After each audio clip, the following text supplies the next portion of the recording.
Tá, vamos lá então, né? Primeira coisa, tem as introduções ali, né, do podcast. Quer fazer as honras da introdução hoje? Pode ser, pode ser. Falar sobre o nosso tema. Patrocinador.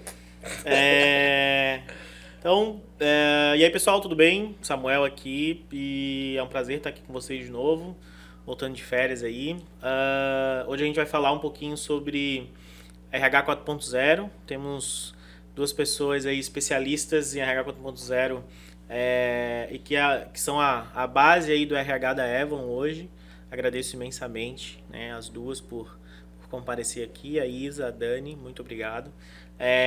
Espero que a gente consiga trocar uma ideia bem legal aí sobre esse tema. É um tema que está bem em alta, né, ultimamente, porque as coisas mudam cada vez mais rápido, o comportamento das pessoas mudam cada vez mais rápido. Então é isso aí, né? Se vocês quiserem se apresentar um pouco, falar um pouquinho de vocês, fiquem tranquilas, é só um papo. O pessoal quer conhecer um pouquinho de vocês aí, então... Não sei se o Ítalo quer complementar alguma coisa, Ítalo, tá tudo certo? É isso aí, eu não sei nada de RH 4.0, então eu quero aprender aqui e conectar isso aí com nova economia, produto, desenvolvimento de tecnologia e tudo mais, né? Que, querendo ou não, para 100 pessoas sem chance, né? 100 pessoas sem então, chance. Então, 100 as pessoas sem chance. Cara, então, vamos lá. Nosso patrocinador master, Samuel... Não, é a Avalon, cara. A Avalon é a nossa patrocinadora foderástica aí, que ajuda bastante nesse podcast. É a pioneira, mas está aberta, né, para outras empresas que queiram patrocinar o podcast. E antes de tudo, cara, eu queria conhecer aí quem que é a Dani, quem que é a Isa.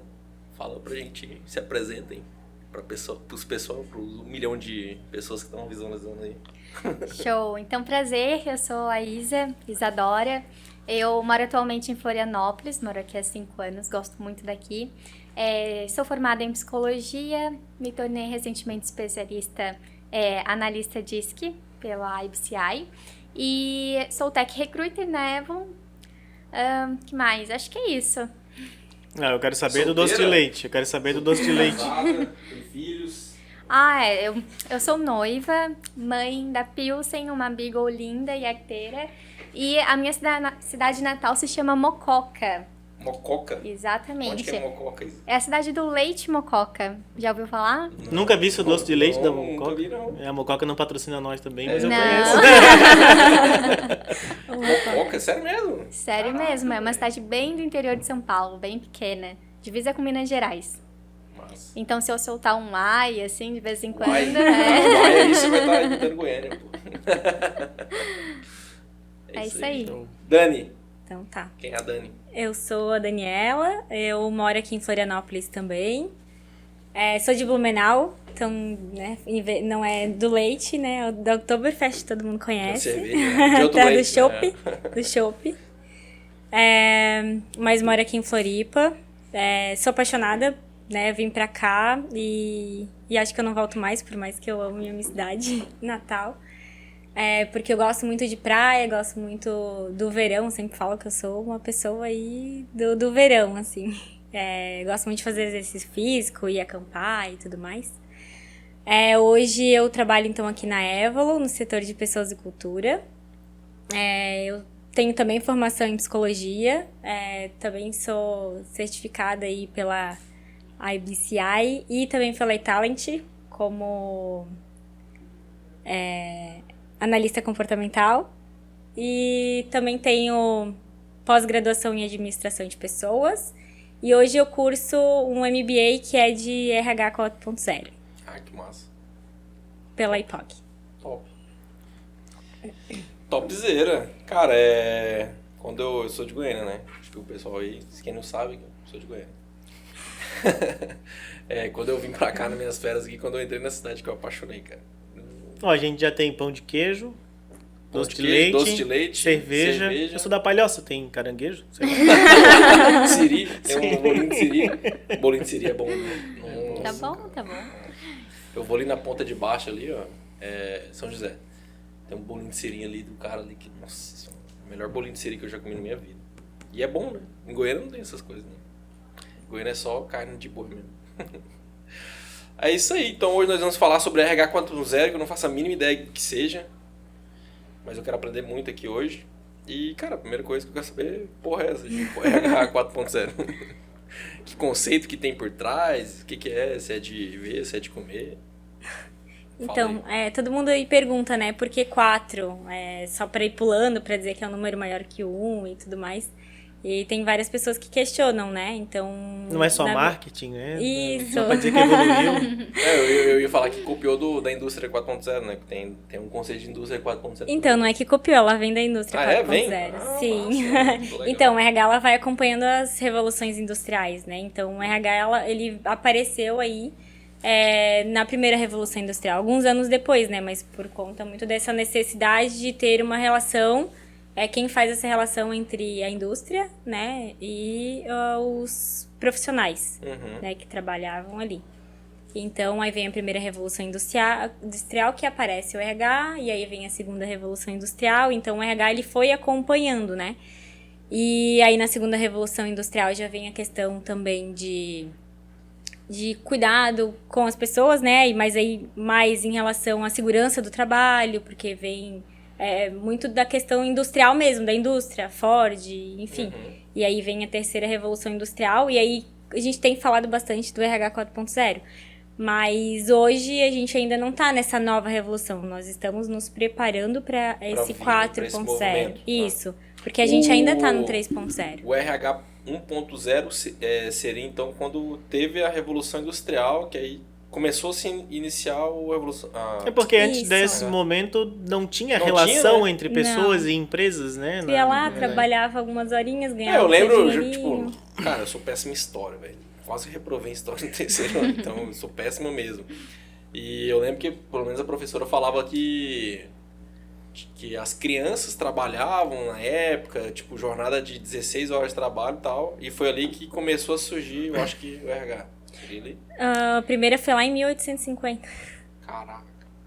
É porque, na verdade, quando surgiu, depois. Acredito que nem tinha essa preocupação, tem criança trabalhando, não tem criança trabalhando, era mais pro sentido de gerenciar a relação, né? Tem um grupo de pessoas, tem um grupo de pessoas que trabalham para mim, eu preciso gerenciar essa relação e muito provavelmente mais burocraticamente falando, né? Do que se preocupar com pessoas que tu comentou que começou a partir da 3.0, por aí. Sim. Não tem... pelo menos a minha avó falava que tinha lá, preenchia uma ficha, né? Ia lá no RH. Ou fazia fila para ir lá trabalhar, então tinha que ter alguém que gerenciasse isso, assim. E aí aqui no 3.0 que a gente tem um maior cuidado. Mas aí, por exemplo, hoje o RH ele está se preparando antes da Revolução. Antes o RH acompanhava, né? Então a Revolução acontecia e aí o RH aparecia. Se adaptava, no caso. Apareceu e depois se adaptava a isso. Então hoje, como o RH ele precisa ser muito mais estratégico, ele nessa era digital, ele precisa estar inserido ao negócio, à estratégia. Então tem se antecipado para que a gente consiga não ser... Nós somos os agentes de mudança hoje, né? Então, não é mais o demandador, por exemplo. Porque antes tu ia lá no RH só para o RH fazer os processos, enfim. E aí, hoje não. Hoje a gente precisa se preparar para acompanhar realmente essas empresas a estarem na nova economia. Legal, eu vejo, assim, se eu falar alguma besteira, vocês me corrigem, tá? Mas vocês vão falando, eu vou conectando algumas coisas aqui e refletindo um pouco. E eu faço alguns paralelos, por exemplo, com o setor de TI, né? Hoje em dia, meio que virou um jargão, dizer, toda empresa precisa se transformar numa empresa de tecnologia. Nem todos ainda compraram isso, mas as que ainda não compraram já estão atrasadas. E a tecnologia virou virou mais estratégico do que suporte, né? Pelo que eu vejo, o RH também vem nessa pegada, né? Então, deixa de ser suporte e passa a ser estratégico. E acho que muito por conta dessa nova relação também com o trabalho, né? Com a própria nova economia, a gente já não tem mais uma matéria-prima física, né? A gente tem a tecnologia, as ferramentas e as pessoas. Então, já não cabe mais, por exemplo, mesmo uma própria gestão hierarquizada, né? Se a gente precisa de inovação, a gente precisa estabelecer uma nova relação com essas pessoas onde a gente permita que a inovação aconteça, né? Então, é uma gestão muito mais descentralizada, né? Permissível, inclusive, ao erro, algo que antes era algo muito 880, né? Era muito mais controle. Exatamente. E isso vem ao encontro do conceito de nova economia, né? Que a gente discutiu em episódios passados aí. Que é muito mais focado em serviço e na experiência do usuário ou cliente, né? E querendo ou não, se você não foca nas pessoas, né? Como é que você vai gerar uma experiência se você não foca nas pessoas? Né? É impossível. Mas eu fiquei com uma dúvida no negócio que você falou. Do RH 3.0. A gente tá vivendo o RH 3.0, né? E estamos nos atualizando para o 4.0. E qual que é a diferença, assim, Tipo, o que me faz eu ser um RH 4.0? Então, o 3.0 tem essa questão de cuidado do clima, da cultura, mas ele ainda é muito demandado. Por exemplo, até a questão de liderança, de gestão de pessoas.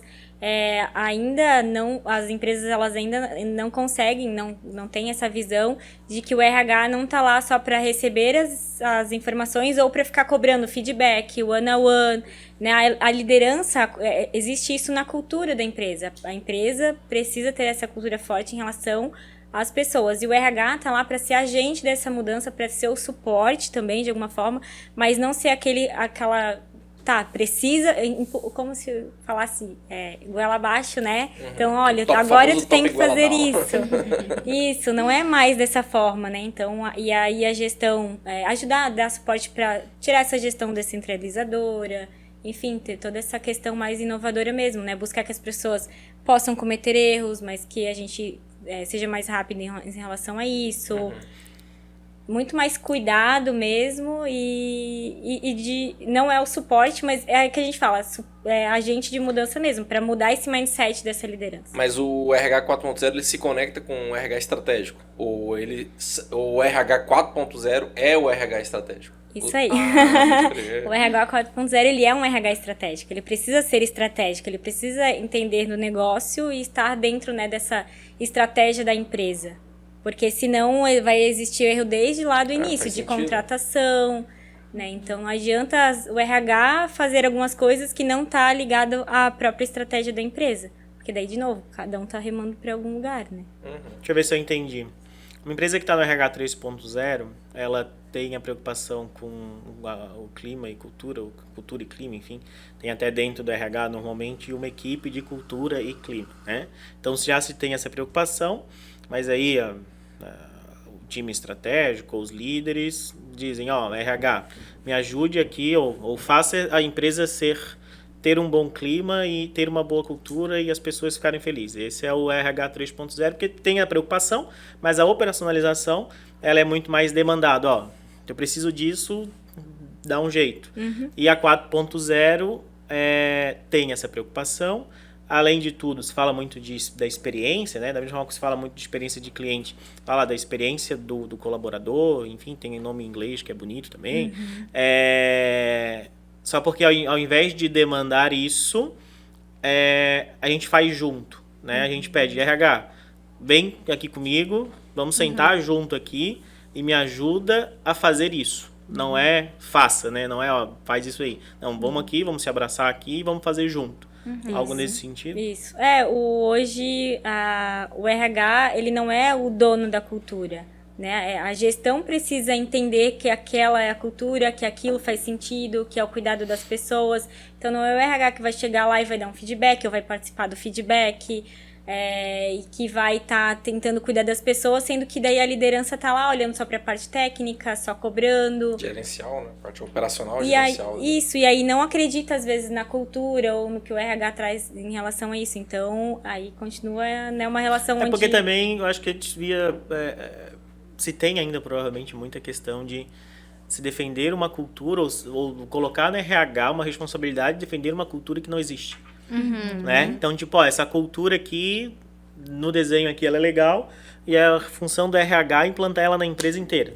Como tu vai fazer isso? O problema é teu. Não, e o maior mito, né? Como se o RH, uma pessoa ou um time de pessoas de RH fosse capaz de mudar uma cultura organizacional, né? Cultura nada mais é do que a soma dos comportamentos das pessoas.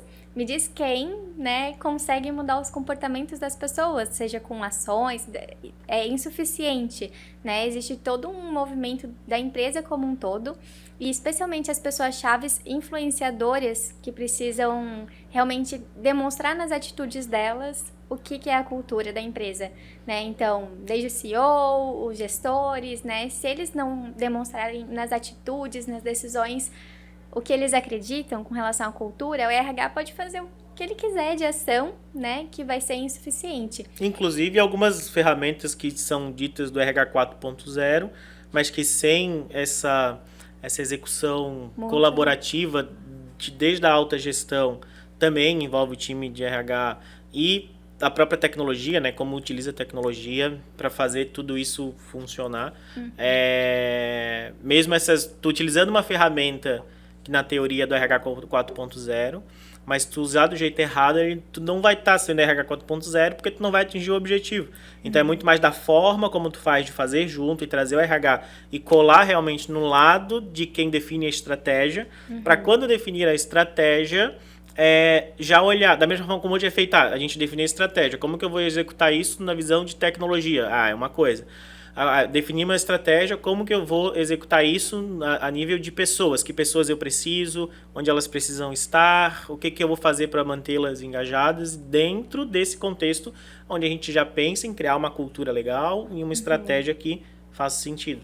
Faz sentido isso, não? Tu trouxe outro ponto também que é bem importante, que é outra coisa que acontece, que eu vejo, né, acontecer, é a gente acreditar que o RH 4.0, a gente trazendo software, ferramentas, vai ser suficiente para sou um RH 4.0, né? O RH 4.0, ele deve iniciar sempre por uma questão de comportamento, de mindset, do time acreditar naquilo, estar disposto a passar pelo desconforto da mudança, do RH estar disposto a apresentar qual é o seu novo papel na empresa e dizer não quando as pessoas... Porque isso é muito comum. Mesmo, por exemplo, em uma empresa que acredita e quer um RH 4.0, ele demandar do RH um comportamento como um RH tradicional, né? Então, o RH conseguir apresentar seu papel e dizer não quando necessário é mais importante, inclusive, do que ter somente ali um software, uma ferramenta que automatize, que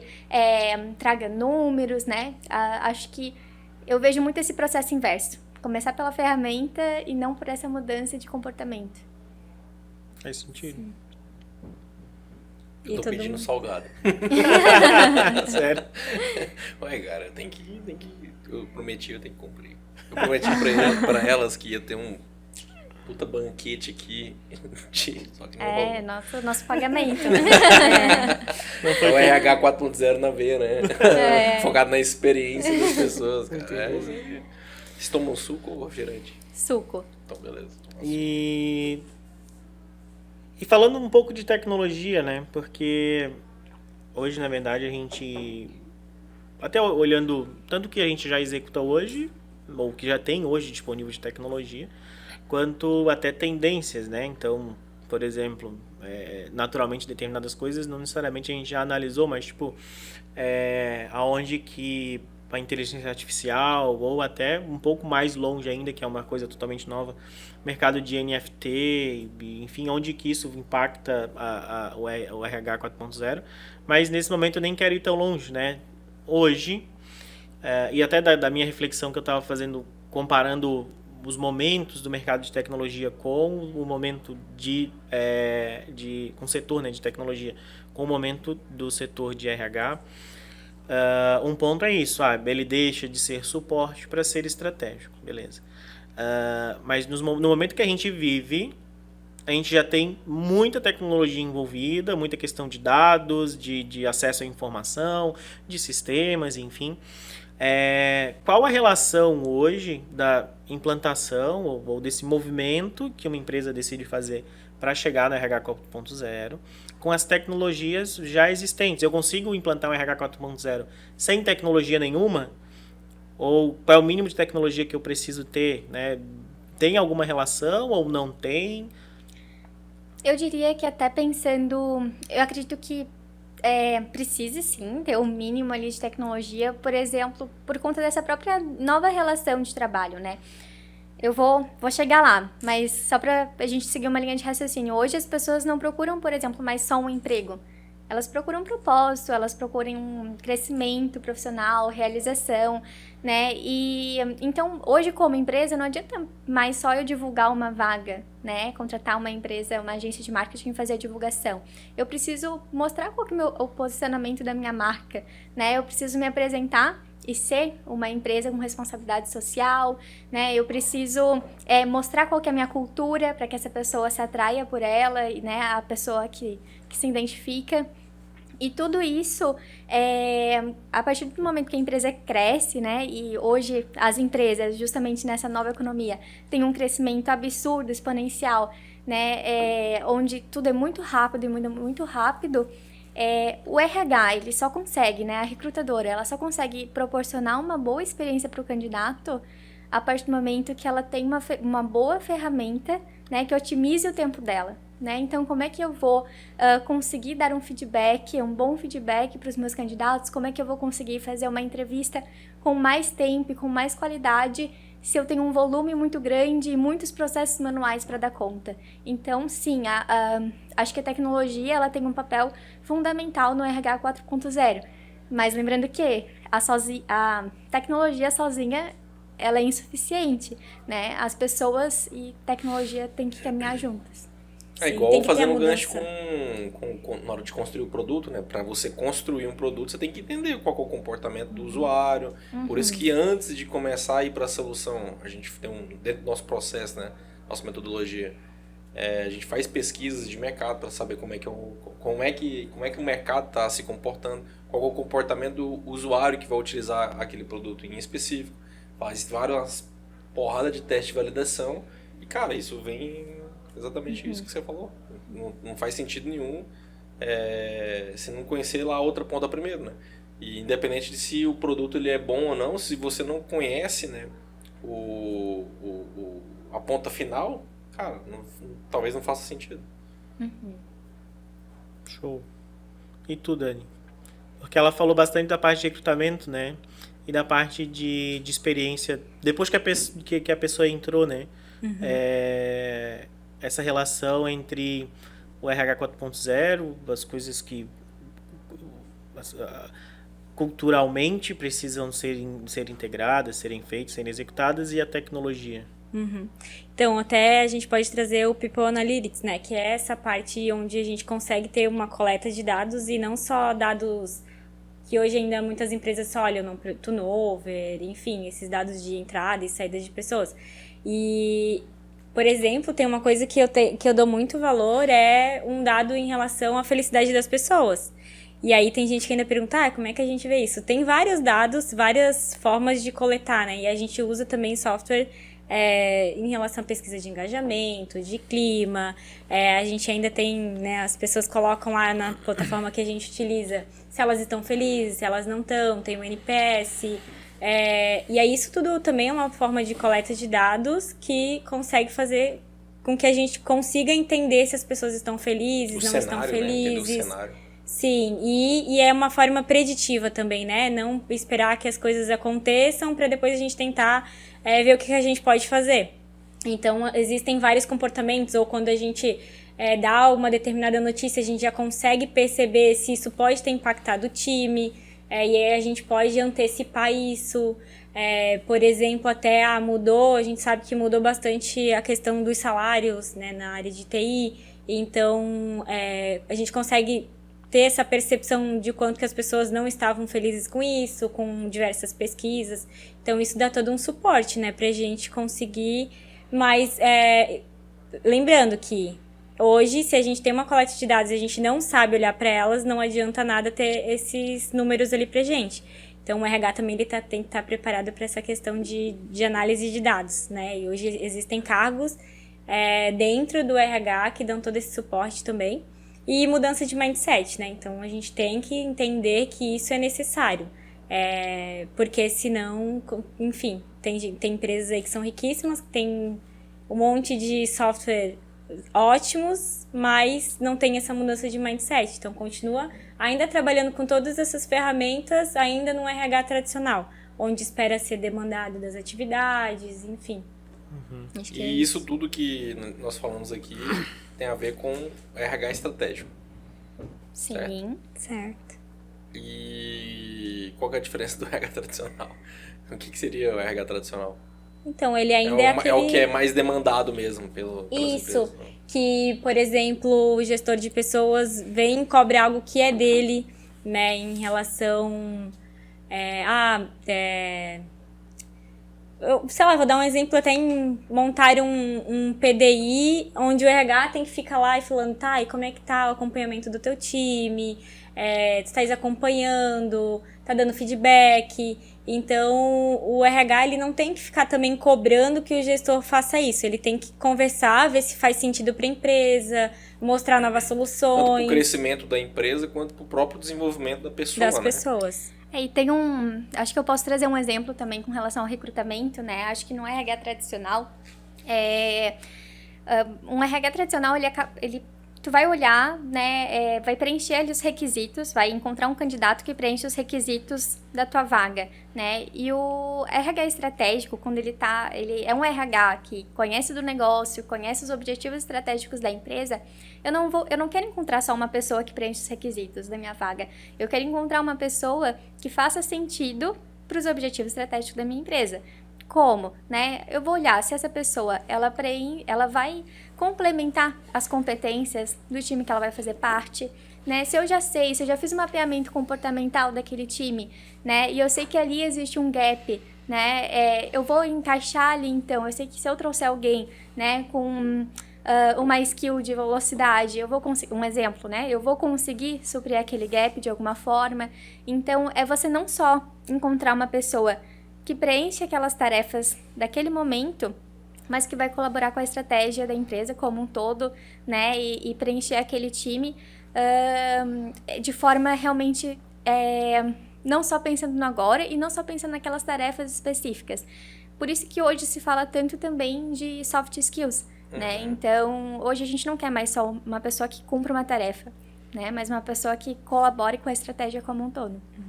Eu até comecei agora a lembrar uma coisa que me vem em cabeça, é que as empresas ainda e o RH coloca as pessoas dentro de caixinhas, assim, como se todo mundo precisasse ser igual, ou que um plano de carreira precisa caber a todo mundo da mesma forma. Então, isso também vem essa mudança, né, de que as pessoas são diferentes, de que a gente tem que ter um cuidado diferente em relação às pessoas, no desenvolvimento delas, no que elas querem para aquele momento da carreira delas. Então, é bem importante a gente também. E aí, também tem muita coisa que a gente vê no mercado que funciona em algumas empresas, até empresas que a gente olha, nossa, olha só que empresa realmente que entrega um valor gigantesco. O RH tradicional, ele ainda tem um olhar de copiar e colar, né? E aí eu falo muito de fazer sentido.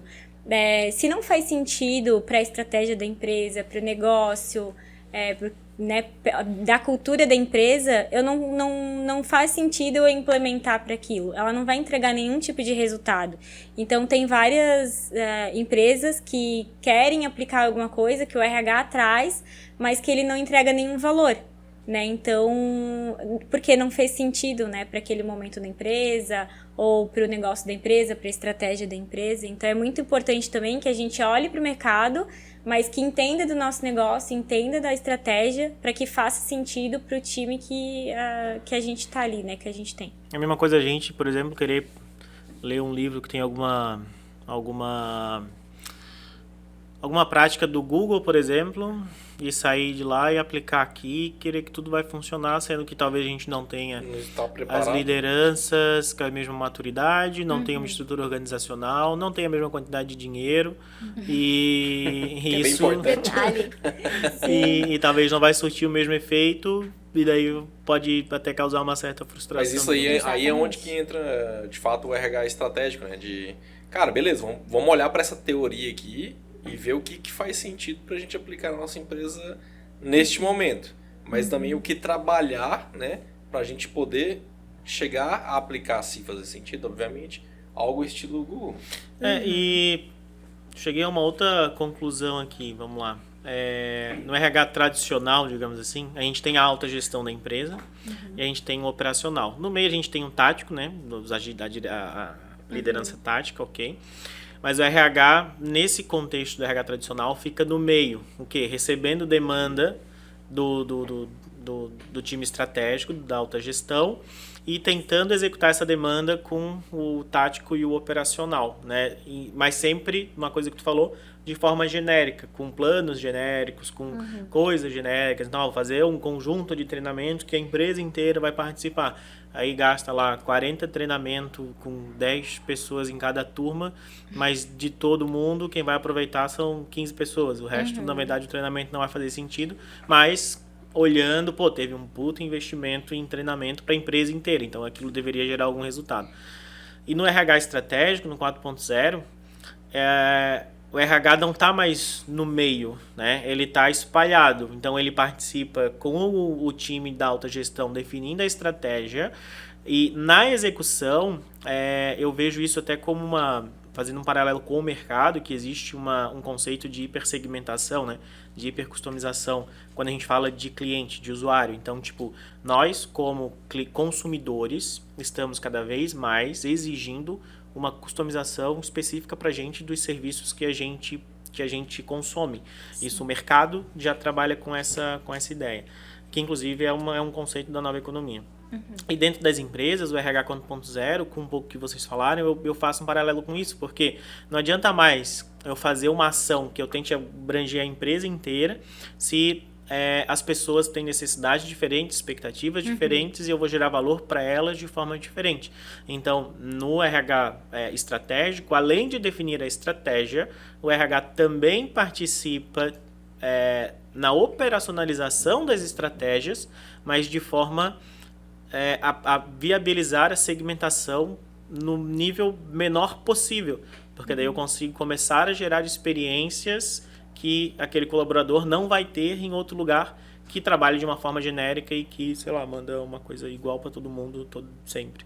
Faz sentido, não? Sim, eu acho que isso desde ações grandes, desde um presente que a gente vai dar, né, Dani, no Natal. Opa, não é presente. se faz sentido, tem que ser um presente que faça sentido e que atinja o nosso objetivo final. Obviamente, né, vai ser uma partezinha, né, ele por si só não vai atingir o nosso objetivo final, né, mas ele tem que colaborar. Todo. Exatamente. E aí, se é um presente, né, até pensando em RH tradicional, às vezes você ir ali no supermercado, né, comprar uma cesta igual para todo mundo e, ok, tu vai, né, economizar, provavelmente. É um presente bem tradicional, de final de ano, né, mas o quanto tu vai atingir o resultado que tu espera, né? E aí, será que vale o investimento? Às vezes não vale, às vezes é melhor não dar o presente, inclusive, fazer uma homenagem linda, né, para os teus colaboradores, do que tu enviar algo que não vai atingir teu objetivo final. Então, em cada presente, né, em cada ação, desde a menor a maior, a gente sempre considera isso que a Dani sempre fala. Faz sentido? E vou deixar um adendo aqui, viu? Os presentes da Avon são tops. Faz sentido? Faz sentido, muito sentido mesmo.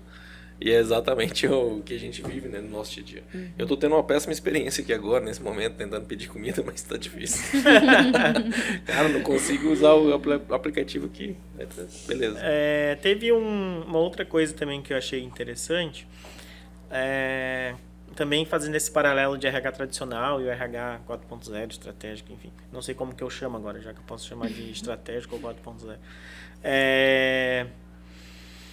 Que a Isa comentou, né, que o RH, o tradicional, ele se preocupa em definir uma vaga e encontrar uma pessoa. O RH 4.0, ele se preocupa em encontrar a pessoa certa, né, para aquele momento, para aquela equipe, para aquele projeto, e para o momento da empresa, para a estratégia que está passando. Então, isso por si só já gera um monte de demanda que no RH tradicional não tem. Porque para eu conseguir achar a pessoa certa, a pessoa precisa entender, beleza, para onde a empresa está indo, em que projeto ela vai entrar, quem é a equipe dela. Então, é diferente o RH definir uma vaga e encontrar uma pessoa, do que definir uma vaga e encontrar a pessoa certa, né?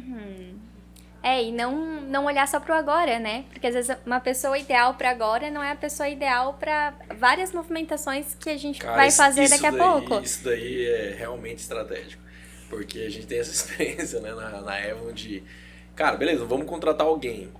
Mas e a gente pensa no futuro desse alguém, na carreira dele, antes mesmo da pessoa entrar, né? Exatamente. E aí, quando a gente... Que foi, inclusive, a nossa vaga lá de PM, né? A Isa me deu uma porrada de perguntas que eu tive que responder de alguma forma, né? E pensando estrategicamente, que, cara, foi muito assertivo, assim. E tu, como líder, como que tu se sentiu do RH te demandando tanta coisa para conseguir definir uma vaga? Cara, boa pergunta, né? Momento de sinceridade, hein? Porque normalmente, assim, eu... Olha, tecnicamente, eu abri essa vaga, só quero que tu encontre a pessoa que eu quero pra agora e pronto. Eu preciso fechar a vaga, né? Isso acontece bastante. Sim, com certeza, com certeza. No primeiro momento eu falei, nossa, pra que esse tanto de pergunta? Não, mas quando eu vi as perguntas, eu falei, cara, faz total sentido. Porque, querendo ou não, o que eu esperava era, de fato, uma pessoa que se tornasse, né, líder num futuro. E avaliando lá as possibilidades, né, que foi colocada, tinha gente ali que tinha toda a habilidade técnica que eu precisava para o momento atual, mas não tinha habilidade para o momento futuro, né? Que era o que eu esperava, né? E se não tivesse aquelas perguntas, com certeza a gente não tinha feito uma boa contratação. E acho visando o futuro, no caso.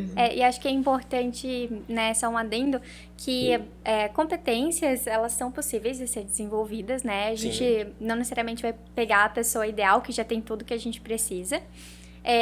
Mas hoje, com a análise DISC, a gente consegue mapear no perfil da pessoa competências que são mais naturais do perfil dela.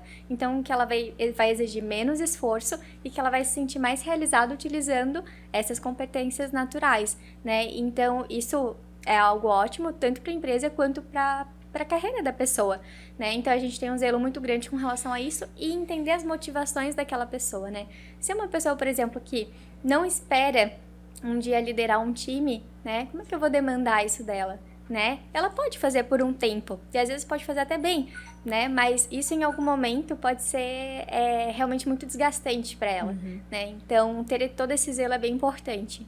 A questão de expectativa também, né? Saber qual é a expectativa dela e o momento dela, porque às vezes ela, daqui a alguns anos, ela espera ser gestora de pessoas como não... Ou como ela quer para ontem. Ela já está saindo da empresa que ela trabalha com uma expectativa de assumir ou de ter espaço naquela empresa. Mas a gente, naquele momento, a gente não tem e talvez futuramente a gente não tem. Então, também não gerar uma expectativa para essa pessoa. Então, a gente tem que entender bem, questionar bem o gestor para saber se tem essa expectativa, para que a gente não gere. E também sabendo a expectativa dessa pessoa para quando ela entrar, né? Qual espaço que ela pode ter dentro da empresa. Interessante. Topzera. E já que a gente falou de liderança, né? E aqui a gente falou de liderança no aspecto de definição de vaga. Para vocês, e aqui tem alguns níveis de liderança, né? A gente tem o nível de liderança, a alta gestão, os executivos, enfim, e a média gestão, que é que normalmente está no dia a dia com o time, está na operação, né? Está no tático ali na operação. Qual é a importância, ou qual é o papel, na verdade, do líder? E vamos trabalhar, vamos separar isso, o papel do líder da alta gestão e o papel do líder tático ali nesse mundo de RH 4.0, né? O que é esperado desse líder? Porque a gente fala de RH 4.0, a gente liga com o RH. A gente está falando desde o início aqui que o RH ele é estratégico, e ele define a estratégia e apoia a liderança na execução da estratégia. Então, o que é um líder alinhado com o RH 4.0? Acho que é bem legal, porque tem muitas empresas, muitas pessoas que elas ganharam uma liderança porque elas precisavam de um espaço para crescer.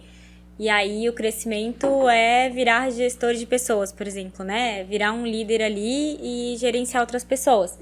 E normalmente existem muitas empresas que elas não dão esse suporte, né? Elas colocam aquela pessoa naquele lugar e aí acontece que ele não sabe fazer nem nada em relação à gestão de pessoas, e aí trabalha num RH tradicional, e aí vem nessa questão ainda de demandar, de ainda olhar sempre para a parte técnica, assim. Então, o que eu indicaria para um gestor, por exemplo, que quer realmente ser um ótimo gestor de pessoas, acompanhando, né, essa questão do olhar do RH em relação a pessoas? É que o papel dele é de gerenciar as pessoas, de apoiar as pessoas, de desenvolver as pessoas. Então, para que ele consiga dividir o cargo dele, e que se ele assumir esse papel, que ele não vai ficar tanto na parte de execução de tarefas, sim. Então, se ele for assumir esse cargo, ele tem que saber que ele vai gerenciar pessoas e que ele tem que ter esse cuidado com as pessoas, né, genuinamente. Então, se importar, entender qual é o momento, o que ele pode apoiar, dar ótimos feedbacks construtivos. Então, entender o que é um feedback, como dar um feedback, acompanhar essa pessoa em one-on-one. A gente fala bastante em one-on-one. Essa questão do one-on-one, existem várias formas, de várias formas para te estar abordando quinzenal, enfim. E aí tu começa a trazer essa pessoa para o teu lado também, né? E aí ela começa a se sentir mais confiante no teu papel, de trazer questões de, aquilo não funciona, isso. Então tu dá abertura também mais para as pessoas, tanto para errar, tanto também para trazer soluções melhores, né? E essa questão de hierarquia do que eu falo, porque agora eu sou líder, então tu tem que executar dessa forma. Então, criar essa abertura também para as pessoas. Essa questão do PDI eu acho muito engraçado, porque várias empresas montam PDI, tu vai lá e fala, olha, coloca no PDI o que tu quer fazer.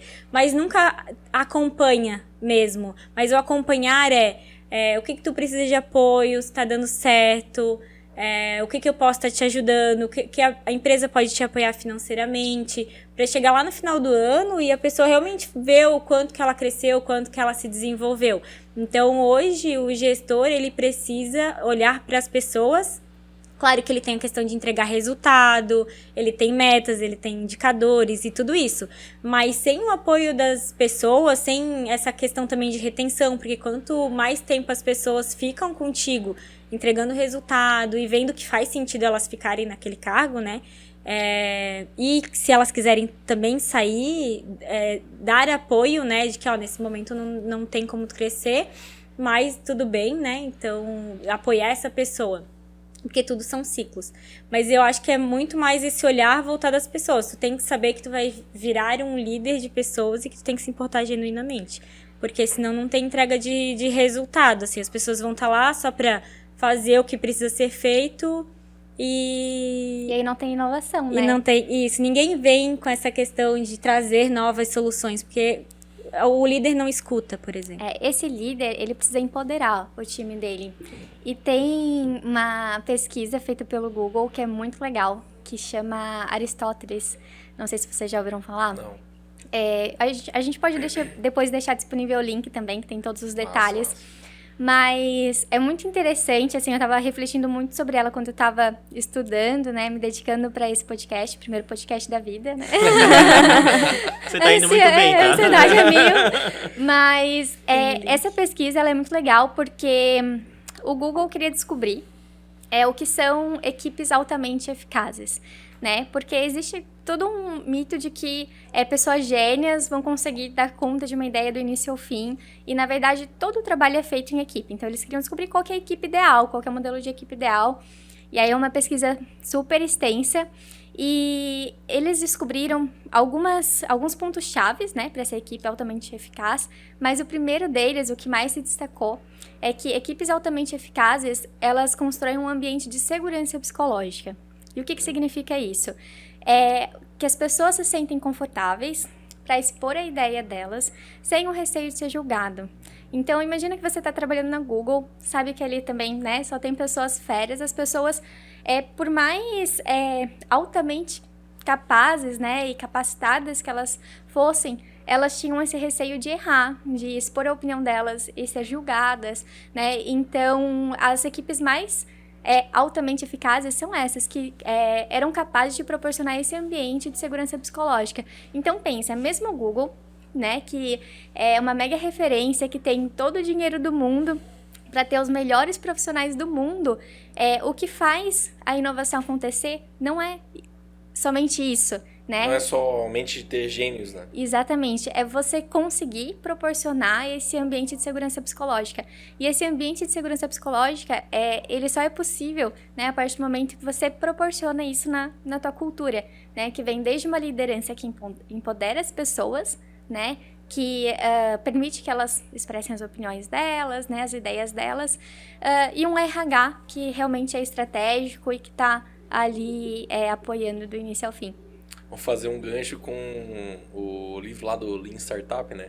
Ele fala que as startups mais bem-sucedidas, né, são as startups que erram rápido e corrigem o teu trajeto mais rápido ainda. E vem ao encontro do que você falou, né? De, cara, beleza? Você tem que, se você empodera a pessoa a errar, obviamente ela vai corrigir o erro dela e se acertar no caminho que vai gerar inovação para a empresa. Só que isso só é possível se a liderança e o RH estiver sendo estratégico, obviamente, para ela poder errar, né? Para ela não ser julgada. Para ela sentir essa Porque segurança, o que mais né? acontece hoje em dia, pô, nas empresas que eu trabalhei anteriores aí, a grande maioria é isso. Se errasse, era julgado. Então, E tem era bem muita simples, empresa que era fala, bem a isso. gente é inovadora. A gente precisa de pessoas criativas, as pessoas entram, a primeira mudança que elas propõem, ou primeira, né, inovação que elas propõem, elas não, nesse momento não cabe aqui, não dá, enfim, e aí a gente... Igual o Steve Jobs falava, né? De, cara, eu contrato as pessoas para as pessoas me dizerem o que eu tenho que fazer. Se eu tiver que dizer a elas o que eu tenho que fazer, eu não contrato elas, eu mesmo vou lá e faço. Basicamente é isso. Acho que essa parte de segurança psicológica é uma coisa que eu tenho escutado bastante ultimamente. E eu acho que é um dos pontos que realmente dá de diferenciar, me corrija se eu estiver errado, o RH tradicional. Não vamos colocar o RH tradicional, mas agora vamos colocar uma empresa que está no momento No RH 3.0 3.0. ali. Porque daí aqui não é o RH tradicional, eu vou colocar a responsabilidade no RH e não é isso que a gente quer, né? Então, uma empresa que está no momento 3.0 e uma empresa que está no momento 4.0. No 3.0, embora tivesse uma equipe lá de cultura e clima, não se falava em segurança psicológica, né? Isso é algo que eu vejo sendo tratado muito recentemente, né? Muito provavelmente por causa desse movimento do RH 4.0, né? Onde traz, se eu preciso inovar mais rápido, se eu preciso criar diferencial competitivo mais rápido, que a nova economia é baseada nisso, né? Eu saio da visão de protecionismo, eu saio da visão de competição direta para ir por uma visão de geração de valor, de criação de diferencial competitivo. Se eu preciso fazer tudo isso, e para eu fazer isso eu preciso de segurança psicológica, então naturalmente é algo mais recente, né? Eu estou digitando no celular aqui, mas é anotação, tá? Não Eu tô sei. conversando com Eu ia perguntar, quais são as perguntas aí? Tem uma lista É só ali. anotação, porque vocês vão falando, a minha cabeça vai... Eu tenho que anotar, senão eu esqueço. E tem uma frase que também ficou bem famosa, que tem que contratar as pessoas certas e deixar elas trabalhar, né? Eu não concordo com essa frase, porque eu acho que a gente tem que contratar as pessoas certas e colocar elas num ambiente onde elas consigam desempenhar o seu máximo, né? Então não é simplesmente, e daí vem o que tu falou, né? Não é contratar um monte de gênio e deixar eles trabalhar, porque não vai funcionar. Então não é só achar as pessoas certas e deixar elas trabalhar. Então é achar as pessoas certas e garantir que elas consigam Um ambiente desempenhar favorável, né? o seu melhor, porque senão eu não vou conseguir extrair o melhor de cada pessoa e daqui a pouco aquela pessoa vai até sair, porque em outro lugar ela vai conseguir desempenhar um melhor resultado, vai estar mais inserida, enfim. E a questão do erro também mas aqui é mais um parênteses, né? Porque é uma visão bem pessoal até, com essa questão do erro, né? Da permissividade do erro. Porque isso é algo muito bom e precisa ter esse ambiente seguro para a pessoa poder errar e e evoluir, enfim. Só porque eu separo o erro em duas categorias, que é o erro bom e o erro ruim. O erro bom é quando tu tá tentando fazer, e daí isso envolve a segurança psicológica, quando tu tá fazendo algo novo, né? Estou fazendo algo novo, fazer um processo novo, usar uma ferramenta nova, vou fazer algo diferente, porque se isso der certo, eu vou ser mais eficiente, ou eu vou economizar gerar algum recurso, tipo de vou gerar resultado, mais né? valor para o meu cliente, vou gerar mais valor financeiro. Quando tu faz alguma coisa diferente e tu erra, esse erro é um erro bom, né? Porque tu tá tentando fazer diferente. Eu tenho um parêntese. Agora, quando tu tá... Colocando um parêntese. Quando Tem um parênteses dentro do parênteses. Dentro do parênteses, isso. Ele pode até ser um erro bom, eu só considero ele um erro bom se esse erro gerou um aprendizado. Se ele não gerou nenhum aprendizado e só gerou custo, por exemplo, eu não considero ele um erro bom. Sim. E daí, fechando o teu parênteses, daqui a pouco tá uma fórmula matemática. O erro que eu considero um erro ruim é um processo já estabelecido, é um processo crítico para a empresa. Por exemplo, fechamento de folha de pagamento.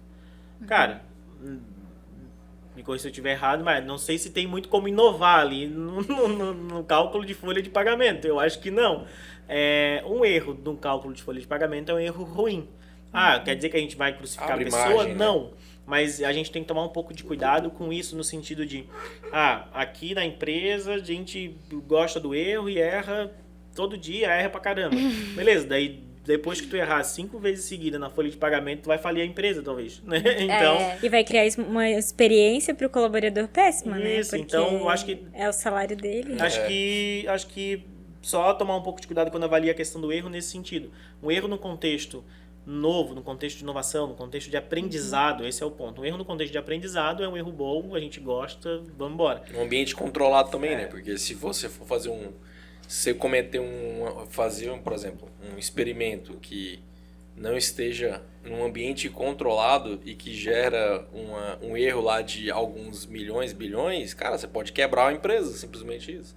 Também tem que esse lance. Né? Mas isso entra também na questão do ambiente seguro, da segurança psicológica, porque faz parte da criação do ambiente seguro eu conseguir deixar claro para as pessoas até onde o erro pode acontecer, no sentido, beleza, o que tu tá fazendo, se der errado, qual é o pior que pode acontecer? Se der errado, eu posso quebrar a empresa. Beleza, então vamos tomar um pouco mais de cuidado. Se der errado, eu vou perder R$1.000. Ok? E se der certo? Se der certo, a gente vai contratar 2 vezes mais rápido. Então, eu acho que o custo-benefício vale a pena. E daí, nesse contexto, se a pessoa tem esse contexto, ela não necessariamente precisa pedir para o gestor, para o diretor, ou para quem for, para o time de inovação, para fazer aquele teste. Por quê? Porque se der errado, ela vai perder R$1.000. E se der certo, ela vai economizar R$50.000 no ano. Então, esse daí já a gente está juntando aqui alguns conceitos, né? Que é a gestão por contexto, né? E não por controle. E junto com a criação do ambiente seguro para a pessoa conseguir fazer isso. Porque se ela não tiver um ambiente psicologicamente seguro, ela não vai fazer isso. E até um erro, na verdade, de processo, como tu deu no exemplo, ele não é permissível no sentido de, você pode errar quantas vezes quiser, que tá tudo bem. Mas é você utilizar esse erro para perceber, então, gaps, né, do que tá acontecendo. Se é uma questão realmente da pessoa que tá passando por um problema pessoal, como que a empresa pode auxiliar com relação a isso. Se é uma dificuldade realmente, às vezes, técnica ali, né, de skill da pessoa com relação à atividade dela. Tu precisa contratar alguém porque ela tá sobrecarregada. Exatamente. Então, o erro, né, que ele seja permitido no sentido de pode acontecer sempre, quantas vezes liberado. quiser. Isso. Mas você olhar o erro como realmente uma forma de melhorar, né? Então, você vai conversar com a pessoa, vai dar um feedback construtivo, vai tentar entender o que aconteceu para melhorar realmente. E não como acontece, né? A pessoa errar, você ali brigar com ela, né? Assim, isso, dar um feedback não erro. Tanto construtivo, focar no erro, mas não se atentar, né, no que realmente está acontecendo, isso. Né? Ou pegar o erro e, vamos lá, erramos, né? Erramos. E o que a gente pode fazer com isso? Como a gente pode melhorar? Ou por que ocorreu esse erro? Porque ali, nesse erro, podem vir ideias e outras coisas que podem somar muito para a empresa. E não aconteceu erro, poxa, olha, tu errou e agora então vamos fazer diferente. Ou vamos fazer como a gente fazia antes. Não, eu acho que existe um contexto e a gente precisa olhar para esse erro e ver o porquê, né? E o que a gente pode fazer, o porquê que aconteceu esse erro. Então, nunca chegar né, para uma pessoa e falar, olha só, por que tu errou, enfim, olha só, aconteceu esse erro, então o que a gente pode fazer, né, com isso? Porque mesmo classificando o erro como bom ou ruim, o encaminhamento, e a gente sabe que vai acontecer o erro, acontece que os ambientes onde o erro é ruim, tem que acontecer menos, mas vai acontecer. O ponto principal é o que nós fazemos com o erro depois que ele aconteceu, né? Então, independente se o erro é bom ou ruim, o pós-erro precisa ser sempre construtivo. Esse é o ponto. Isso aí. Muito bom, muito bom. Então, Pediu comida? falamos... Pedi. Tá chegando. Eu tenho que me falar. Uma vez o Samuel falou que as pessoas produzem mais quando estão com barriga cheia, então... Eu acredito nessa Alguém teoria. tá com fome. Eu Já. com fome não dá certo. Não, isso é verdade mesmo. Tá, nós falamos aqui bastante sobre RH 4.0, RH estratégico. Provavelmente um monte de gente que está nos assistindo aí tá tendo o primeiro contato, né, com relação a esse assunto. Mas se olharmos, né, para o mercado hoje, hoje a gente está dentro de uma bolha, né, uma bolha da nova economia ali na qual nós estamos inseridos.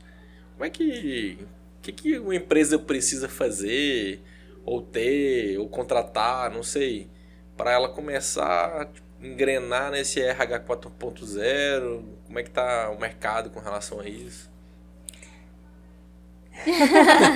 Pode falar. Eu diria que o RH 4.0 ele não acontece sozinho, por iniciativa somente do RH, né? Ele precisa ter pessoas que acreditam nele, estão dispostas a apoiar, porque é um processo extremamente desconfortável. Basicamente a alta direção também tem que acreditar, exatamente. Né? Isso. Então, quando tu perguntou o que a empresa pode fazer, eu acho que essa é a pergunta, né? Não é o que o RH pode fazer. Porque, que nem a Isa trouxe desde o começo, o RH sozinho não faz nada. Então, ele tem que partir de uma gestão e mesmo o RH vindo com essa inovação, esse olhar para o negócio também, para o estratégico, a empresa ela ainda pode vir ainda com questões de sobrecarregar o RH ou trazer coisas para o RH que ainda é tradicional. E aí a Isa também trouxe de que o RH precisa se colocar como esse agente de mudança, se posicionar e mostrar o caminho de que esse não é o papel do RH e conseguir ajudar toda a empresa a enxergar esse valor e qual é o papel de quem ali. Então, a pergunta, a gente estava ontem até falando sobre essa pergunta, porque era como o RH poderia fazer isso, né? Então, na verdade, a pergunta é como a empresa ela precisa. Né? Que a alta direção ela tem que estar comprada nessa ideia também, né? De querer fazer com que o RH seja esse agente de mudança. E com relação ao mercado, tem profissionais? Como é que estão os profissionais de RH com relação a esse RH 4.0? Vamos lá. Eu acho que vem acompanhando, eu acho que até outros profissionais de tecnologia, enfim. Existem muitos, até, por exemplo, eu estou fazendo um MBA de 4.0, né? E aí tem bastante gente procurando essa inovação e buscando. Claro que ainda é difícil, porque tu estuda sobre isso e dentro da empresa tu não consegue implementar, não consegue trazer... e aí fica um pouco mais difícil. Mas se a empresa está aberta para isso, existem muitos profissionais, hoje tem muita qualificação, até ferramentas que estão vindo com essa questão de inovação. Por exemplo, a gente trabalha com a FIDS, né? O FIDS patrocina a gente. Ela tem um olhar muito para pessoas. Inclusive, a gente já indicou a FIDS, hein? Já indicamos, os parceiros. a gente utiliza. Então, até perdi minha linha de raciocínio. Normal, ao vivo. Corta. As plataformas que a gente usa feeds. Sim, mas a pergunta Sobre foi profissionais. sobre Sobre profissionais. existem profissionais. Tá, mas mesmo assim eu acho que eu perdi minha linha de Não, como que raciocínio. os profissionais elas estão tipo, se comportando com relação a esse RH 4.0? Porque, tipo, cara, tem uma porrada de grandes empresas aí que ainda não acordaram para essa nova economia. E já ficou mais do que claro, né, em toda a nossa conversa aqui, que, cara, para você se posicionar na nova economia, você precisa pensar num RH estratégico. Eu diria que a nova economia não se sustenta sem um RH estratégico. Não tem como. Assim como a tecnologia hoje, ela não é mais uma área de suporte, o RH também não é. Não é. Porque, novamente, sem pessoas, sem chance. Não tem como você proporcionar uma experiência legal pro teu usuário final, pro teu cliente, cara, se você não ter pessoas dentro da tua própria empresa tendo uma excelente experiência com a tua empresa. Como é que eu vou vender uma coisa, vender uma ideia, como é que eu vou falar sobre a minha empresa se eu não sou apaixonado por ela? É quase impossível, né? E eu acho que é por isso que entre o RH 4.0. Sim. Me inspirei aqui. Então, quando, por exemplo, na pós, né, parece que eu tô o tempo todo vendendo Avon. E aí, às vezes, eu tento até não falar muito, porque eu sei da realidade dos outros RHs que estão ali estudando, né? E porque eles estão em busca, sim, dessa inovação, de entender qual é o papel deles nessa nova economia, nessa nova estratégia da empresa, mas eles não têm espaço. E aí, quando eu começo a falar da Avon, todo mundo... Aí até o próprio professor fala assim, olha, gente, o e-mail da Daniela é tal pra vocês mandarem currículo. E aí as pessoas falam assim, poxa, quando tu fala parece muito longe pra gente. Parece que... quando que eu vou conseguir fazer isso no RH da empresa que eu trabalho? Então, os RHs hoje, existe muita gente, sim, no mercado que está se atualizando e para eles é um cenário, assim, que eles querem estar inseridos, sim, porque eles acreditam nisso, assim. Claro, existem profissionais e profissionais, né? Mas existem muitas pessoas que querem, sim, ser agentes de mudança, querem estar dentro da estratégia, inovar, olhar para as pessoas. Tu tem que estar no RH e acreditar, né? Também desse olhar das pessoas, assim. Então, tem bastante profissional, mas... as empresas faltam da empresa com esse olhar ainda. E eu diria assim, que também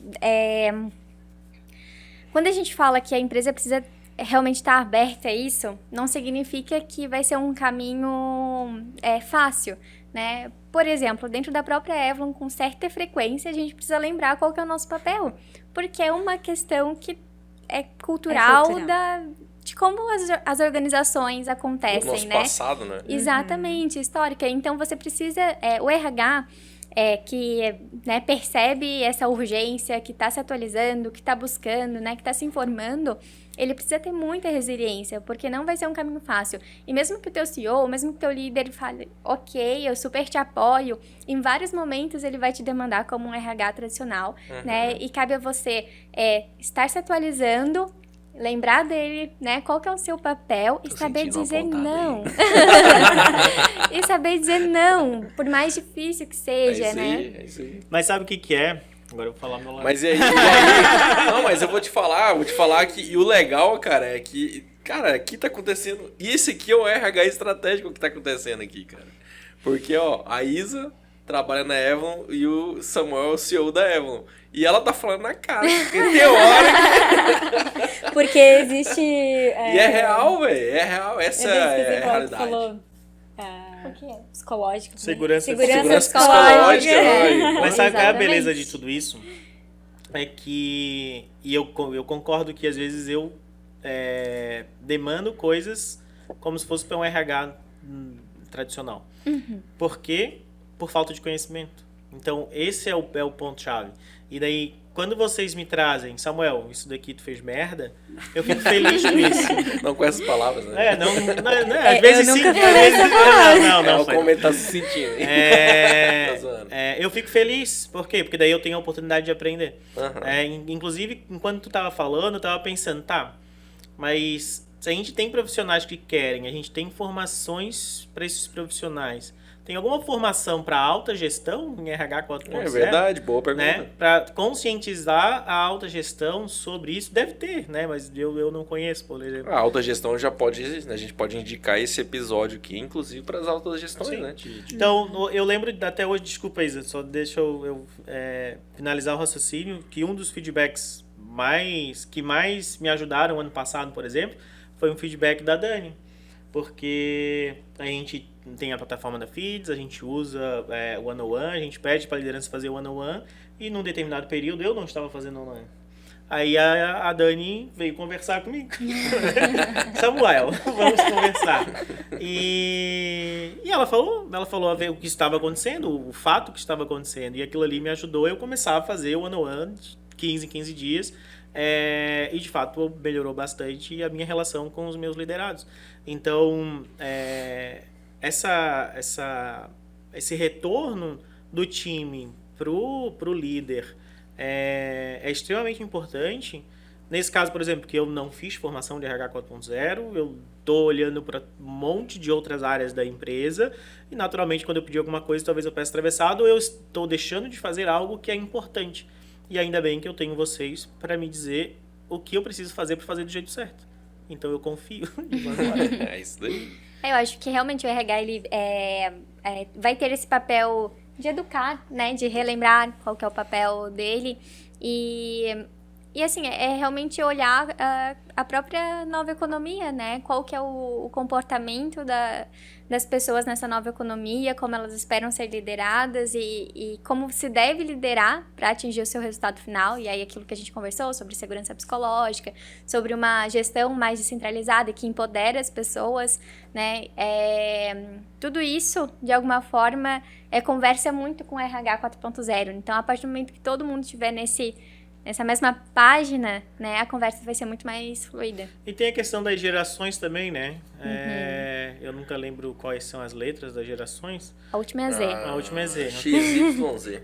Mas a geração Z... No mercado de trabalho, né? Isso, a geração Z no mercado de trabalho, ela já vem com esse módulo de opinião, de propósito, ativado, né? Exatamente. A nossa geração precisou ativar isso, né? A gente queria um pouco mais de segurança, a gente precisou ativar o modo de posicionamento, de propósito. Essa nova geração já vem com esse módulo ativado.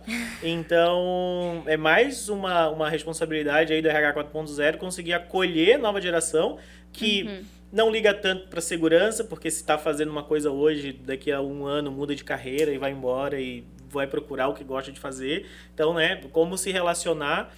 Aí eu trouxe a questão da geração Z, que é muito mais dinâmica, digamos assim, mas também tem um desafio dentro da mesma empresa atuar com várias gerações diferentes, né? Sim, e o próprio papel que o emprego hoje tem, né? Não, o trabalho não é mais só um emprego, né? Você imagina, se a gente for pensar como era antes, você entrava em uma empresa, fazia toda a tua carreira ali dentro e nem se pensava em mudar de empresa, né?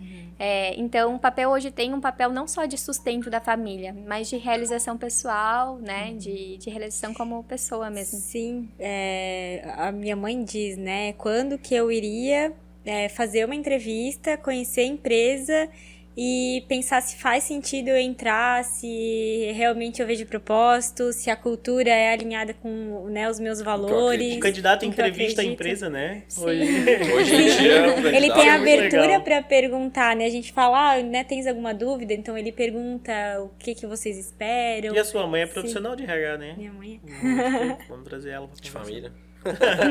Ela gosta mais de DP, de folha de pagamento. Parte burocrática. Inclusive, por conta disso, no próprio recrutamento não cabe mais essa posição do recrutador como um ser superior. Eu estou te avaliando e eu vou escolher se você quer entrar ou não. Não, o recrutador está tão sendo avaliado quanto o próprio Principalmente candidato. na área de TI, Nossa, né? a área de tecnologia é julgada mesmo. Eu acho que aqui também a gente precisa fazer esse contraponto, né? Que a gente é da área de TI, a gente está falando da nossa realidade com relação a profissionais de TI, que tá muito raro no mercado, né? Até a Isa compartilhou uma pesquisa mostrando que esse ano a função, né? Uma das funções mais valorizadas vai ser de Tech Recruit. É a pesquisa do LinkedIn para 2022. E daí, tipo, eu não lembro quantas são ali, se eram 10 ou 15, Acho mas, que tipo, a maior parte, tipo, do 80% é relacionado ao mercado de O tecnologia. editor, coloca aquela maquininha de dinheiro.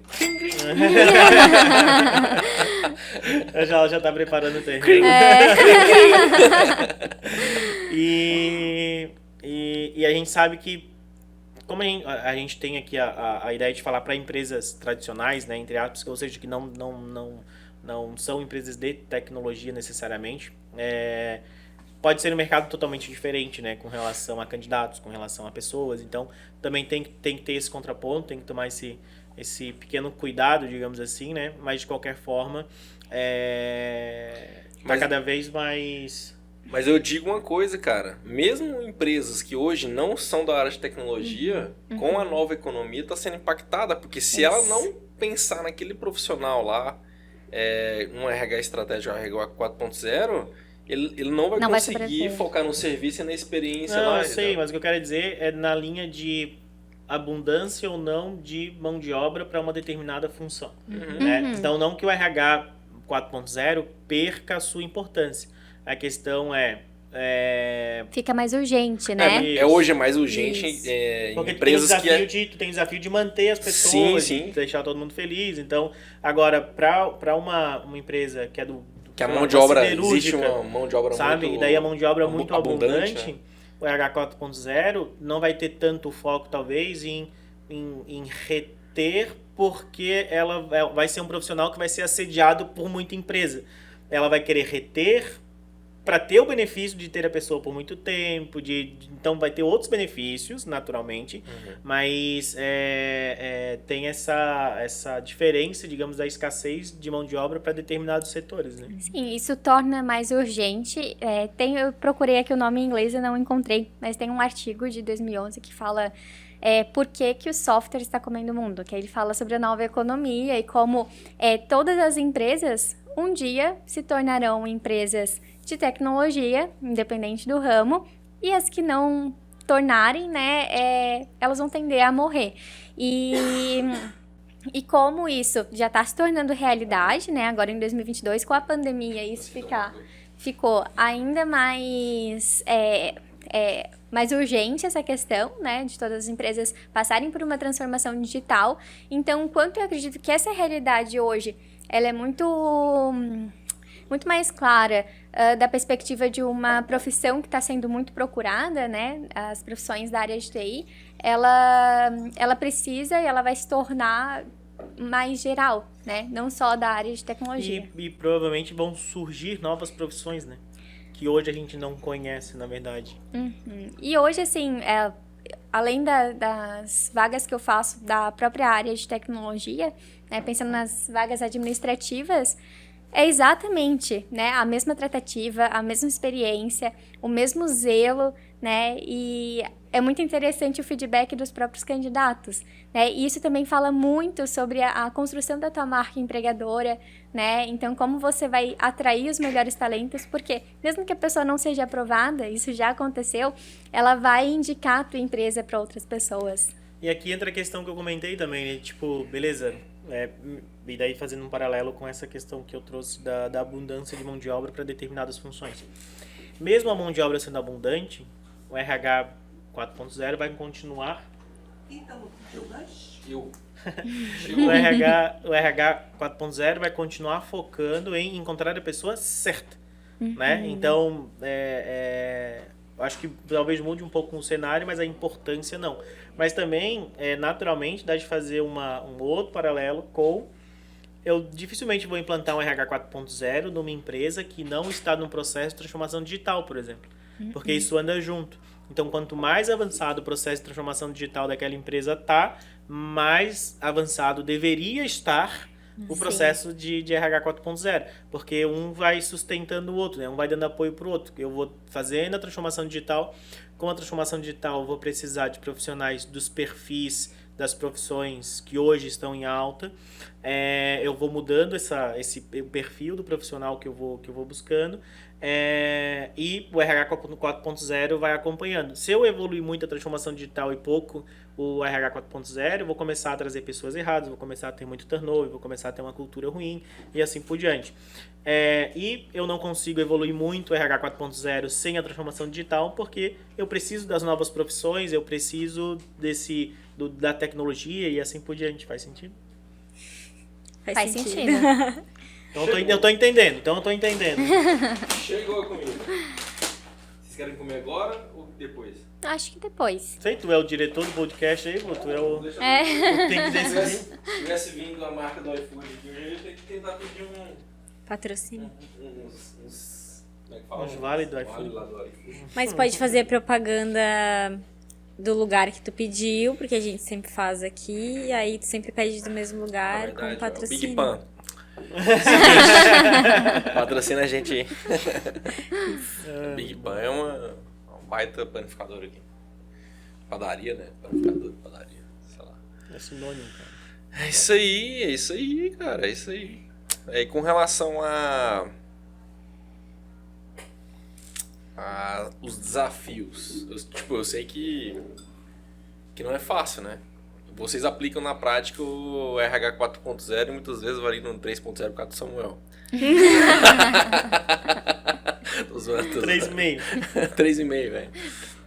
Mas vocês aplicam na prática, né? Porque, cara, a gente é 100% focado em pessoas, né? E isso tá bem claro, inclusive, no nosso discurso de marca. Provavelmente esse podcast vai ser lançado só depois do nosso nova marca, então a gente pode falar aqui. E o nosso discurso de marca é exatamente esse, né? Colaborar para evoluir. E só existe colaboração quando se tem, né, a participação das pessoas, né, engajadas, amando ali a empresa e focadas em um objetivo comum que vem ao encontro dos objetivos pessoais, né? Por isso nós somos focados também, né? Inclusive no nosso objetivo estratégico quantidade de sonhos realizados das pessoas. Você vê que é bem... tá na nossa cultura, enraizado, né, na nossa cultura. Mas não é fácil. Imagino que não é nem um pouco fácil. Quais que são os desafios?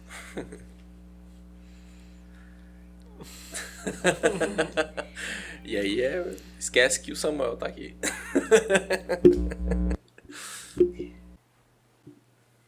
Não Qual é a dificuldade, consegue perguntar, ser mais objetivo, talvez. Tipo, que dificuldade que tem, por exemplo, pra Hoje, pra agora, colocar... na Evon, tu diz? Não na Evon, mas nas empresas que Qual a vocês dificuldade vieram... vocês já tiveram na Evlon?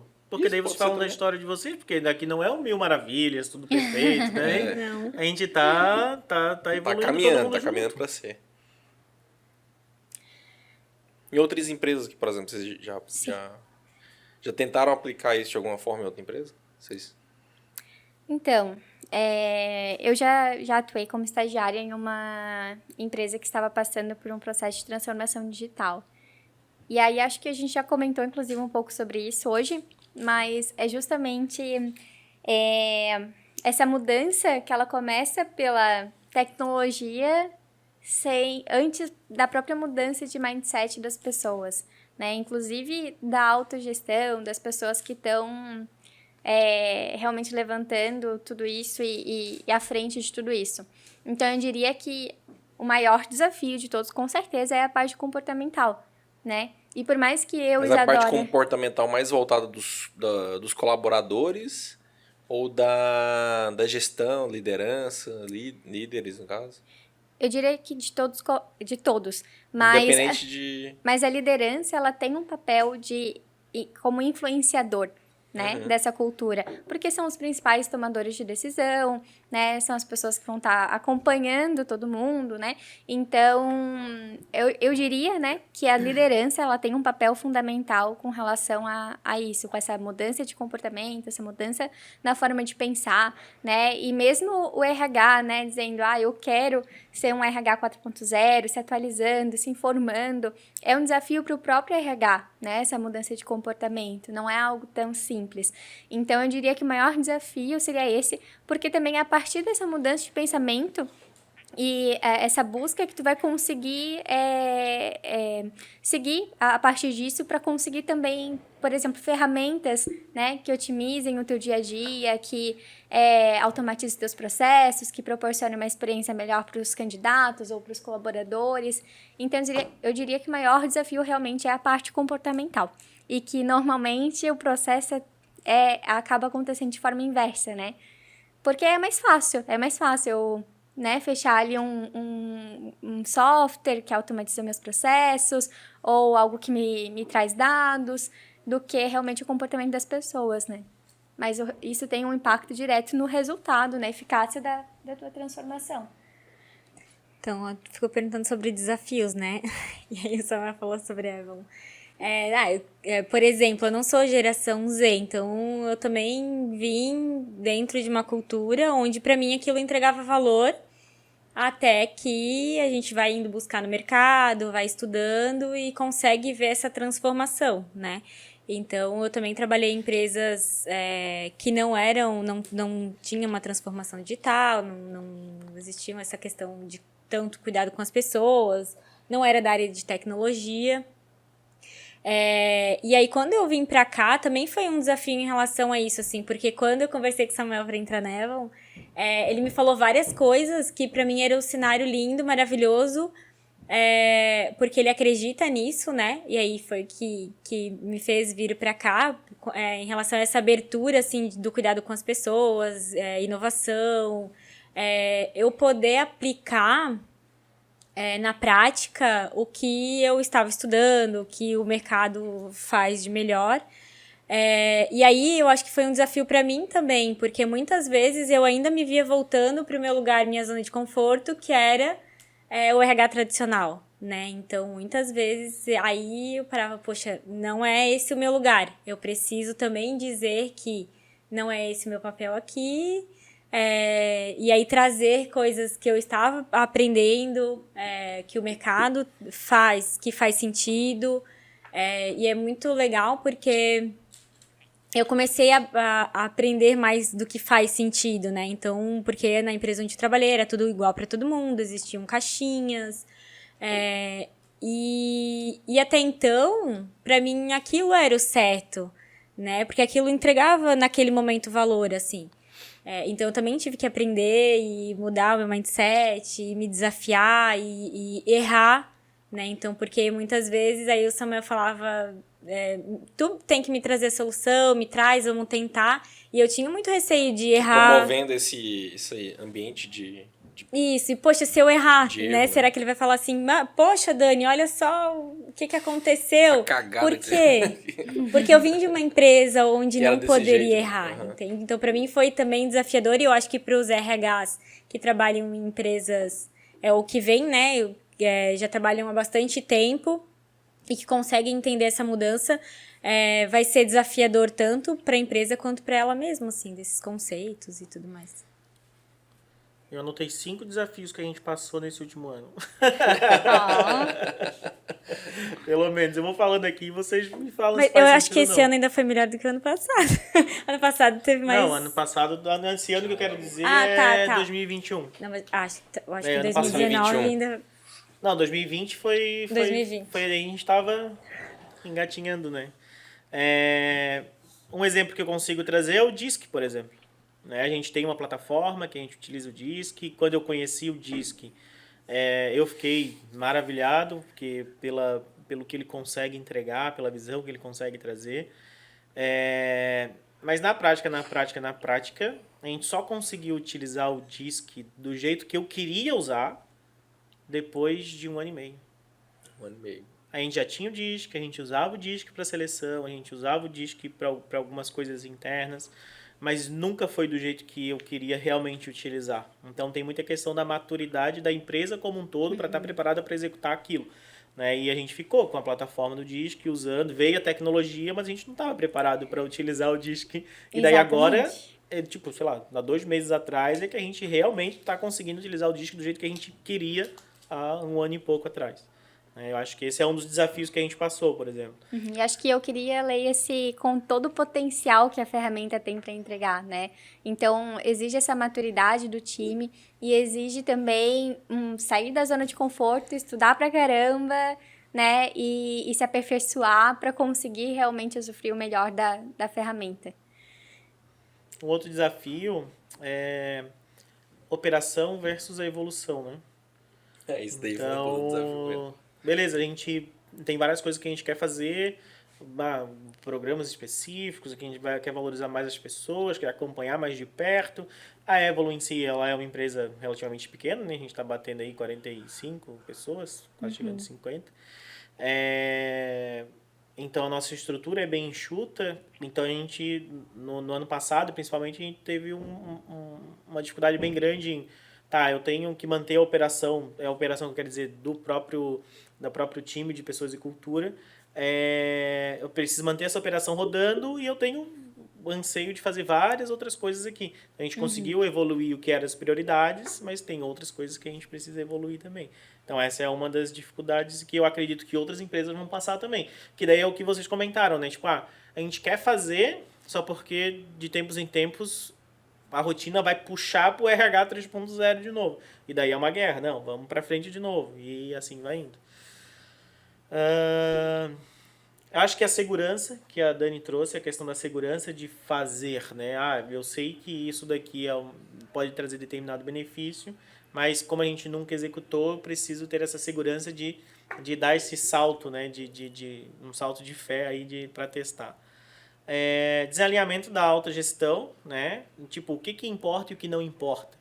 A gente teve bastante problema também com relação a isso, tá? A gente vai seguir que linha. E que a gente viu aqui que, cara, a maior parte das empresas, não é nem questão da maior parte das empresas, mas um ponto crucial para o sucesso da implantação disso tudo é o apoio e o patrocínio e a alta gestão precisa comprar e estar alinhada e defender isso, né?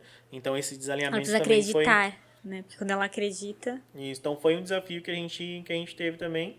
E também a média gestão, porque a questão de a gente subir algumas pessoas para serem gestores, e tu trouxe isso, né? Tipo, a pessoa ela é operacional e por uma oportunidade a gente colocou ela como gestor porque a gente acredita nela. Só porque a gente cometeu alguns erros de tipo, a gente coloca a pessoa como gestor sem necessariamente...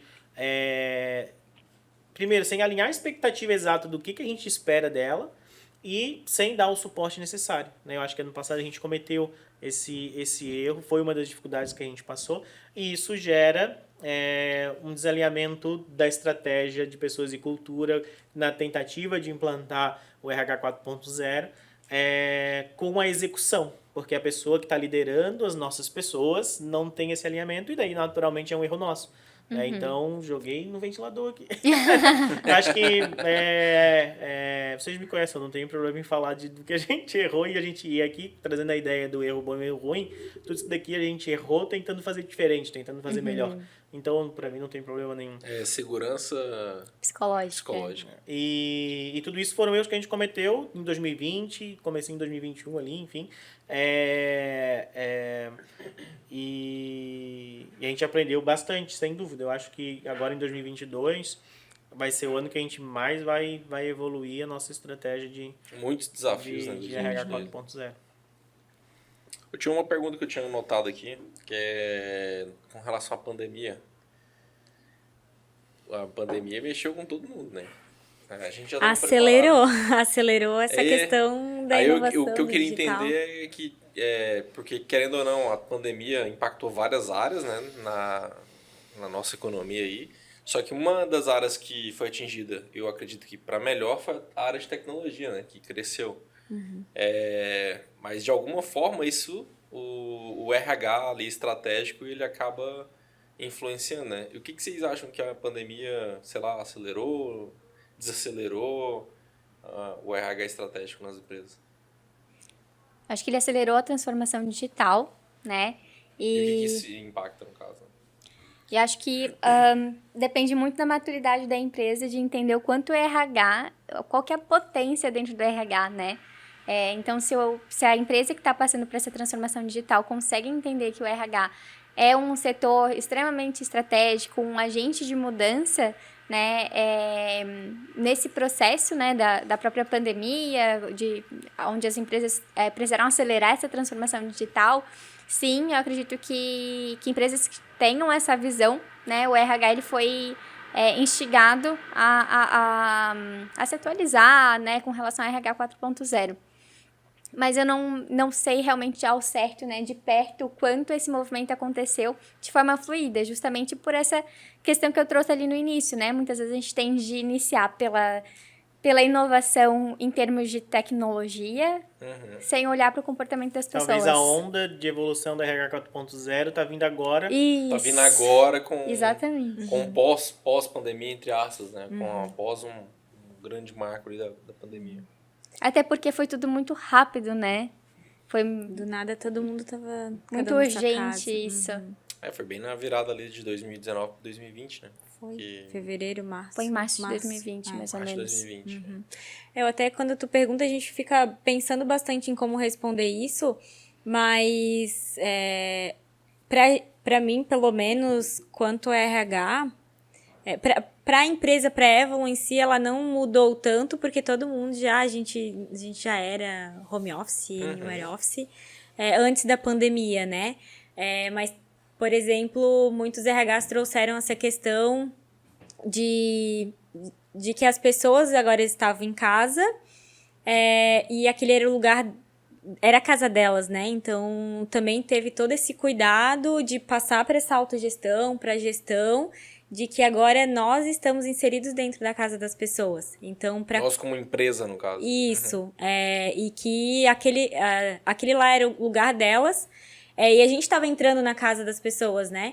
Então, para as pessoas, para esse RH trazer também para essas lideranças, para essas pessoas, esse cuidado com as pessoas em si. E aí as pessoas também estavam ficando mais doentes, né? Muita gente ficou bem doente aí. Então, eu acho que também começou a olhar mais para as pessoas, não só lá no corporativo, e sim olhar para as pessoas na sua totalidade, né? Na família. Como indivíduo mesmo. Como indivíduo, quando, né, por exemplo, os filhos vêm, entram no meio de uma reunião. É o que mais acontece nas reuniões da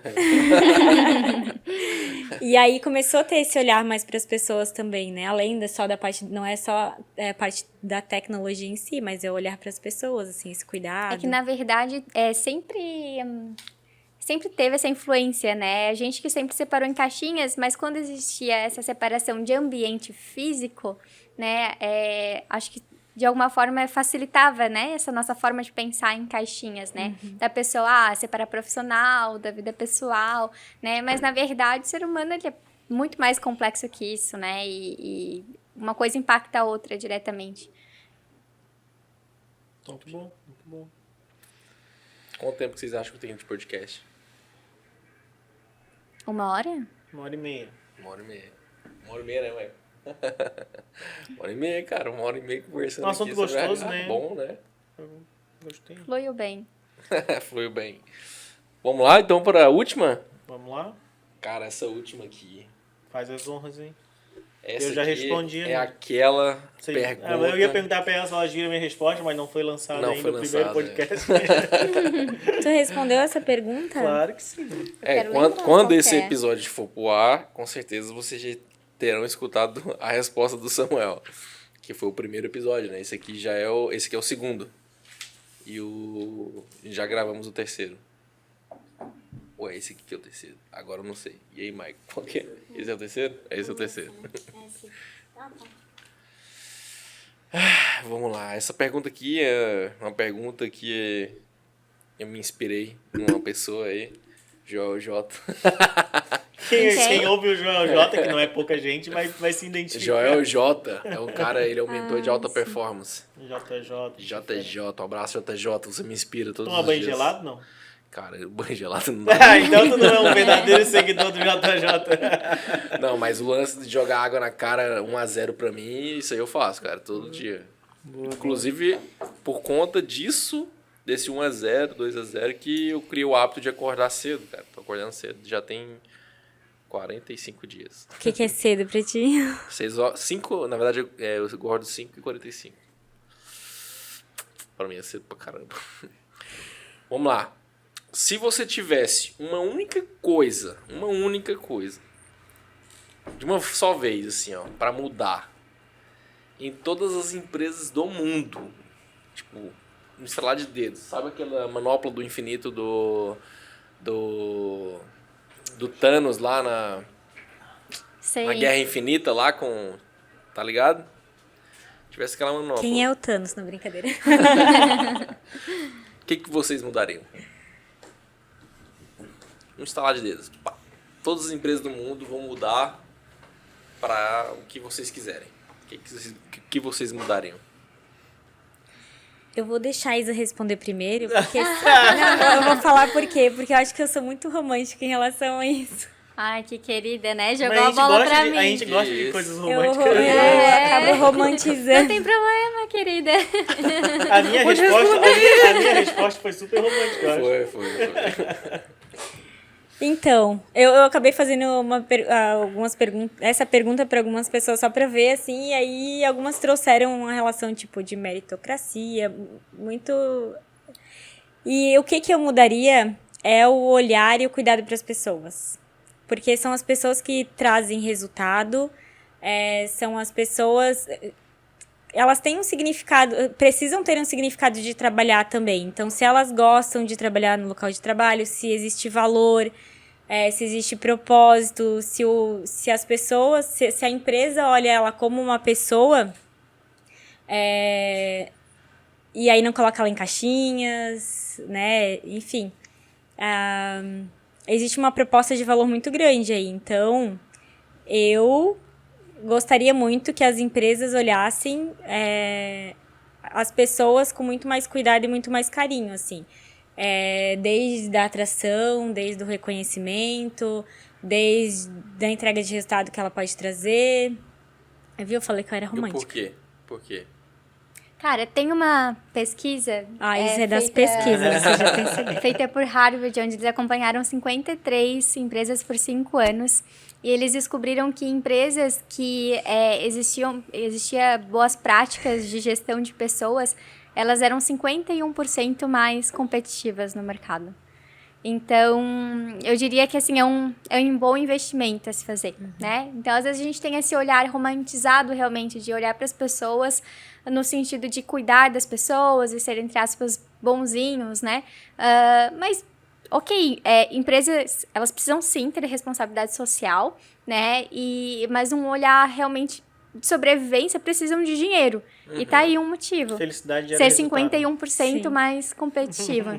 Sim, porque Felicidade grandes gera empresas... resultado. Porra, cara. Essa frase não é minha, não. Eu já ouvi em algum lugar. Então eu não vou... Eu vou usar essa frase. Coloca Samuel ali embaixo. Não coloca Samuel, não. Porque eu ouvi Felicidade gera 2022, Samuel, RH, ó, vai ser o título do podcast, RH 4.0, que a felicidade gera resultado. Pô, Porque hoje as empresas mais ricas, elas têm um olhar para as pessoas, né? Então, não dá para dizer que quando a gente tem esse olhar romântico, a gente não espera resultado, não espera que a empresa cresça financeiramente também.